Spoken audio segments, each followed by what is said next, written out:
हर हर महादेव।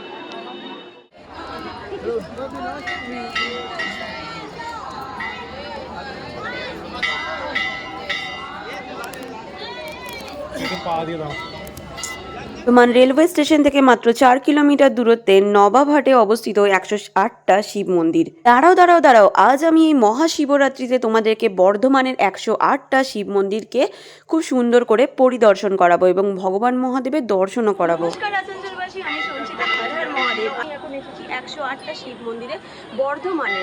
সেটা আপনারা অনেকেই জানেন, বর্ধমান স্টেশনের একদমই সামনে। আমার এই নিয়ে 3 বছর আসা হলো। 108টা শিব ঠাকুরের কি কি নাম আছে সমস্ত কিছু ভিডিওর মাধ্যমে শেয়ার করবো।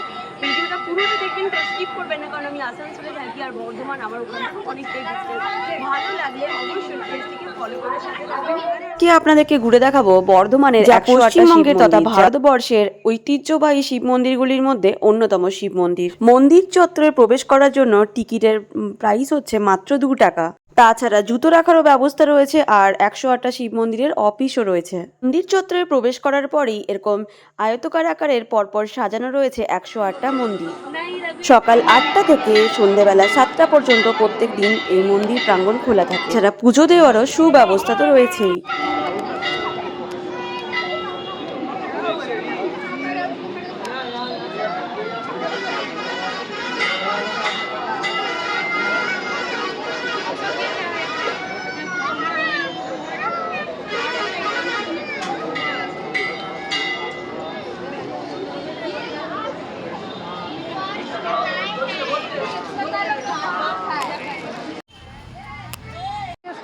बिहारी बोलते ना, मम्मी करते पारबे ना।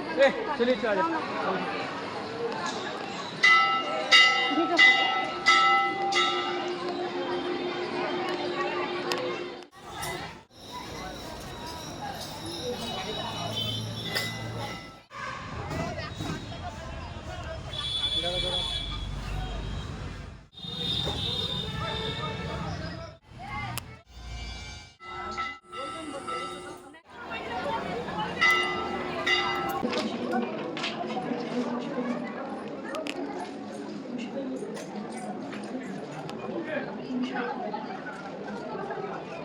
লাইট সবাই করেছিল, তোমার কোনো জিজ্ঞাসা কি নাই?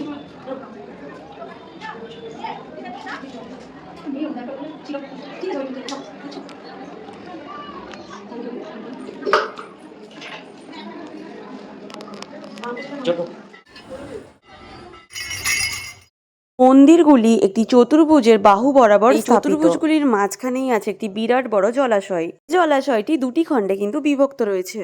আর এই জলাশয় থেকে জল এনেই পুজোর কাজে কিন্তু ব্যবহার করা হয়। ফোনটা প্রচুর পরিমাণে হ্যাং করছিল, যা আমি স্ক্রিনে তো দেখতেই পাচ্ছি। তোমরা একটুখানি অ্যাডজাস্ট করে নিও। এই মন্দিরে প্রত্যেক দিনই বহু দর্শনার্থী আসেন পুজো দিতে।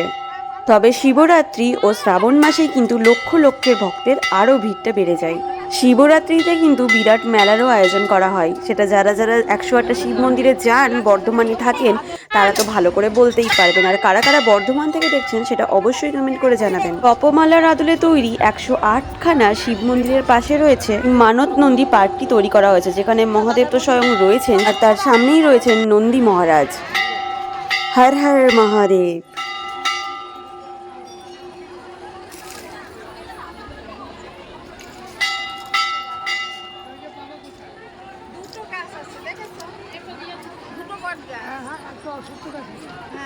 একটা বট গেছে নাক কোনছে বিক্রি করে তো ওরা না।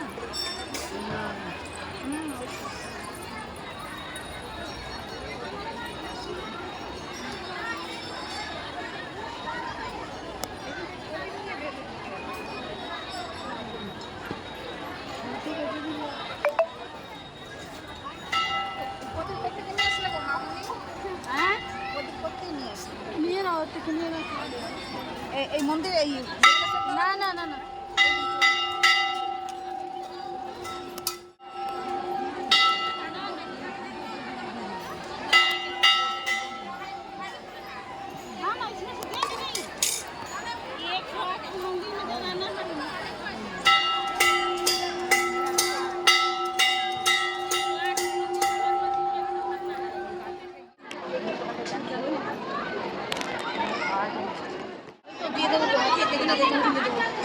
দেবো তো বটে কিন্তু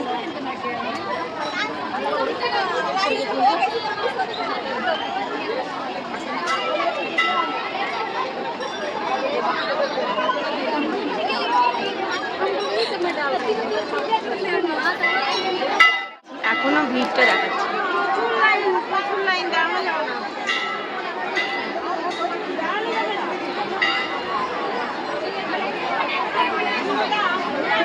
এইখানে ঘুরতে দিয়ে চলে এলে হতো না এইখানটা হ্যাঁ চলে আসি নাকি গো চলে আসি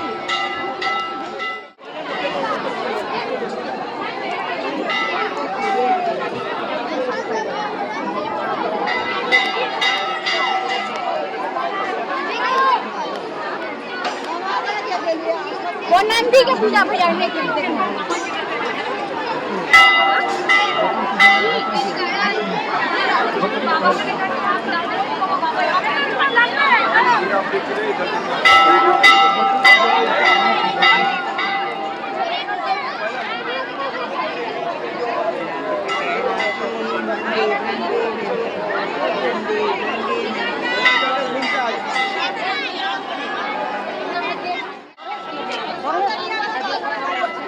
आइए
যারা বাইকে বা ফোর হুইলারে যাবেন তাদের গাড়ি পার্কিংয়েরও কিন্তু ব্যবস্থা আছে। আর আজকের ভিডিওটা কেমন লাগলো, যতটা পারলাম আমি ইনফরমেশনটা দেওয়ারও চেষ্টা করলাম এই ভিডিওটার মাধ্যমে।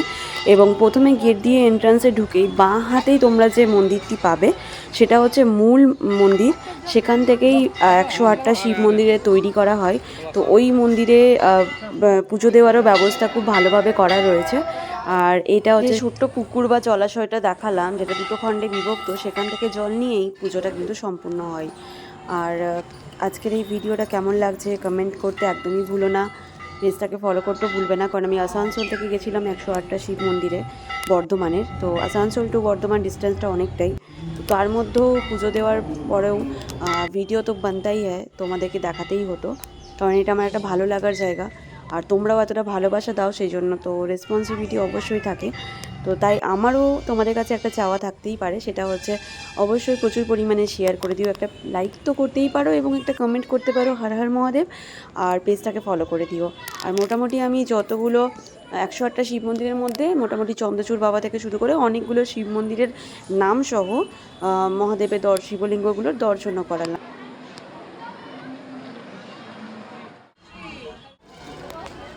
গেট দিয়ে ঢুকে ডান হাতেই তোমরা পেয়ে যাবে 108টা শিব মন্দিরের মূল মন্দির, যেটি এখানেও কিন্তু পুজো দেওয়ারও ব্যবস্থা রয়েছে। 108টা শিব মন্দিরের মূল মন্দিরে প্রবেশ করি এবং খুব ভালো করে অনেকটা টাইম ধরে, না পারলেও যেটুকু সময় পেলাম, ব্যবস্থাপনা খুবই ভালো।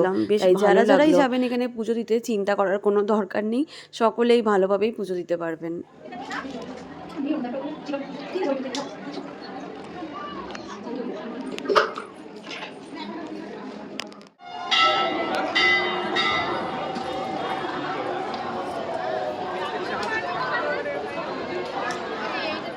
টাটা, সকলে ভালো থাকবেন, সুস্থ থাকবেন। দেখা হচ্ছে সকলের সাথে নেক্সট ভিডিওতে।